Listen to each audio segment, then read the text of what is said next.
Hello everyone. So guys, now with the exam coming right now, कुछ ही दिन में अब एग्जाम आने वाली है and all of you are worried about कि कैसे एक स्ट्रैटेजी बनानी है and I keep saying this strategy strategy strategy. तुम्हें क्रैक टेस्ट में हमेशा स्ट्रैटेजी वर्ड बहुत सुनने मिलता है and people are confuse that वो कैसे बिल्ड करना है। कुछ लोग एक्यूरेसी के लिए कंफ्यूज है, कुछ लोग बोलते हैं सर मेरा सही नहीं आता, कुछ लोग बोलते हैं सर मेरे अटेम्प्ट्स बहुत कम है। I'll tell you how to build a strategy for yourself and what is the one thing that most students do wrong. ये एक चीज अगर तुम सही कर रहे हो तो तुम by default 90-95% लोगों से आगे निकल जाओगे। Let's understand it. So the one very simple CET strategy that most students ignore. Let me understand. Just a minute. Yeah. What I'm saying, one very simple CET strategy that most students ignore. Simple है but बहुत effective है. Understand? And first of all, before you even trust us, ये video देखोगे उसके पहले you guys know that you can trust me definitely because last year itself we sent 69 students to JB, 38 students JB and SIMS3, 38 to JB and 31 to SIMS3. But that is just a mark of the fact that what we say, we mean it, and it definitely is going to help you get the results that are required to reach all of these top colleges. चलो, तो what is a common student mindset? पहले हम सोचते हैं that normal student क्या करता है, वो सोचते हैं that attempt as many questions as possible. तो नॉर्मली तुम सुनोगे दैट 180 से 190 अटेम्प्ट्स करने की ट्राई करते हैं वो लोग, जबकि इनका पोर्शन भी पूरा कंप्लीट नहीं हुआ है। These are not the students what I am talking जिनको 140 150 स्कोर आ रहा है। If you are lying in the range of 80 say 110, this video applies to you. That 80 भी छोड़ो, 70 से 110। I have seen students जो 180 190 अटेम्प्ट्स करते हैं, तुक्के मार के आते हैं, रैंडम तरीके से मल्टीपल क्वेश्चन सॉल्व करके आते हैं, बट वो अटेम्प्ट्स ज्यादा होने का मतलब मार्क्स ज्यादा आना नहीं है। हमेशा your marks will depend on how many can you correctly answer. That is why the simple formula becomes तुम्हारा attempts into your accuracy, that is 80% अगर मैं accuracy मेंटेन करूं एंड अगर मैंने 150 अटेम्प्ट्स किए तो मेरे को 120 का स्कोर आ जाएगा। यू नीड टू अंडरस्टैंड, ये फॉर्मूला के हिसाब से तुम्हें डिसाइड करना है तुम कितने ज्यादा अटेम्प्ट्स करोगे based on how much can you solve right and wrong. ये एनालिसिस तुम्हारी मॉक्स के टाइम होगा, कैसे करना है सब बताऊंगा। What happens in the exam? Exams में क्या होता है, स्टूडेंट्स बहुत ज्यादा अटेम्प्ट्स करते हैं। क्यों? बिकॉज उनके हिसाब से अरे 200 क्वेश्चन है, कुछ छूट गया तो मार्क रह जाएगा। बट प्रॉब्लम क्या होती है, 200 क्वेश्चंस पढ़ने के चक्कर में वो 200 के 200 क्वेश्चंस को जल्दी जल्दी में गलत पढ़ लेते हैं। जो क्वेश्चंस इजी है, जो मार्क्स उनके हाथ में है, वो मार्क्स भी वो गवा देते हैं बिकॉज उन्होंने क्वेश्चन जल्दी जल्दी में पढ़ा, मिस आउट कर दिया डिटेल्स। उन्होंने या तो कैलकुलेशन मिस्टेक्स कर दी, वो जल्दी जल्दी खत्म करना था करके गेस वर्क करके आंसर मार्क कर दिए, उन्होंने एक्चुअल सॉल्विंग नहीं किया, जिसकी वजह से द प्रॉब्लम इज तुम्हारा एक्यूरेसी ड्रॉप होता है। Then why is this an issue? It is an issue because every wrong question का तुम्हें चार्ज लगता है। चार्ज मतलब पैसा नहीं, बट उससे भी बदतर तुम्हारा सीईटी का पूरा ईयर वेस्ट होता है। Understand that time spend solving such questions वो 0 मार्क्स देते हैं, बट तुम्हारा लो एक्यूरेसी का मतलब तुमने वेस्ट किया है एफर्ट, तुमने टाइम भी वेस्ट किया और ये क्वेश्चन करके तुम थक भी गए। वो थकान का असर जो अगला क्वेश्चन, जो अच्छा क्वेश्चन है, जो तुमसे सॉल्व हो सकता है, उस पर पड़ेगा।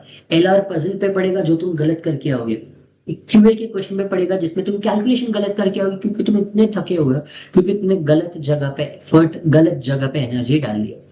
How many question should I attempt, ये सोचने से पहले ये सोचो how many questions can I solve correctly. That means that अगर मैं जब सॉल्विंग करने बैठता हूं, जब मैं प्रैक्टिस करता हूं, I normally solve 80% questions right.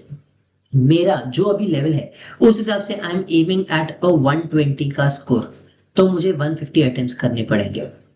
But अगर मैं बोलता हूं दैट मुझे 80 मार्क्स लाने हैं तो मुझे 100 अटेम्प्ट करने पड़ेंगे। अगर मैं बोलता हूं दैट मुझे 90 लेके आने हैं 80% के हिसाब से, तो मुझे कितने अटेम्प्ट करने पड़ेंगे? अप्रोक्सीमेटली 115 से 120 अगर मैं अटेम्प्ट करूंगा तो मुझे 90 आ सकता है डेफिनेटली, तो 120 ही पकड़ लेता हूं मैं। तो या please make sure that you guys understand that कितने अटेम्प्ट्स करने हैं उस हिसाब से पर अटेम्प्ट कितना टाइम डालना है एंड उसमें से तुम कितना स्कोर लेके आ सकते हो, accordingly you have to build your strategy. लोग क्या करते हैं, लोग बोलते हैं मैं सब कुछ करके आऊं एंड जितने मार्क्स आए वो तो भगवान भरोसे है। ऐसा नहीं होता है guys, you have to build it properly. Toppers क्या करते हैं, टॉपर्स फोकस करते हैं on identifying easy questions quickly. On an average exam में अगर मैं एबीसी का स्प्लिट बनाऊं तो ए कैटेगरी के 120 क्वेश्चंस होते हैं, बी कैटेगरी के 50 और छोड़ देने लायक सी कैटेगरी के 30 क्वेश्चंस होते हैं।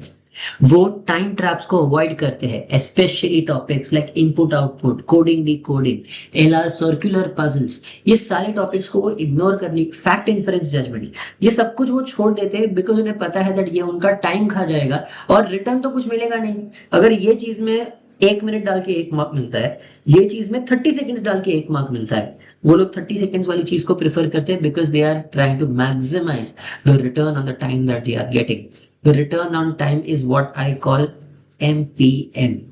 ठीक है, maintain accuracy throughout the paper. वो थ्रू आउट 80-85% का एक्यूरेसी मेंटेन करने की ट्राई करते हैं, वो कभी भी सब कुछ सही करने का ट्राई नहीं करते एंड इसीलिए उनका फोकस होता है करेक्ट आंसर्स पे, अटेम्प्ट्स पे नहीं।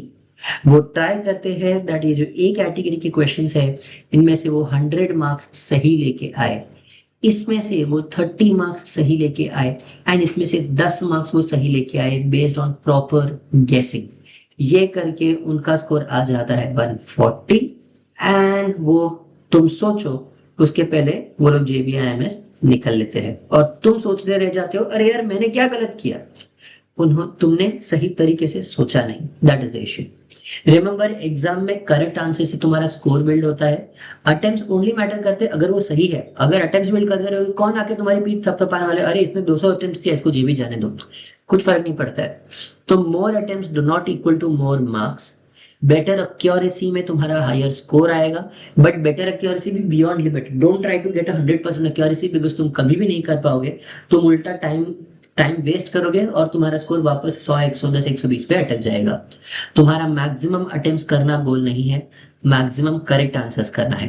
Try to maximise your score and if you need help with score maximization then we have our CET score maximizer course that can help you, the fees of which is starting at just 3,999 rupees।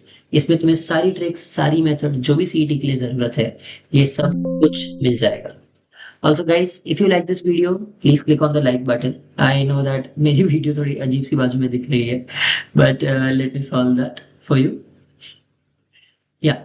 So if you guys like this video, please make sure that you are clicking on the like button. अगर तुम्हें और कोई भी चीज चाहिए, put it down in the comments and I'll make sure that मैं उस चीज पे वीडियोस बना देता हूँ। चलो, bye everyone. Nice talking to you.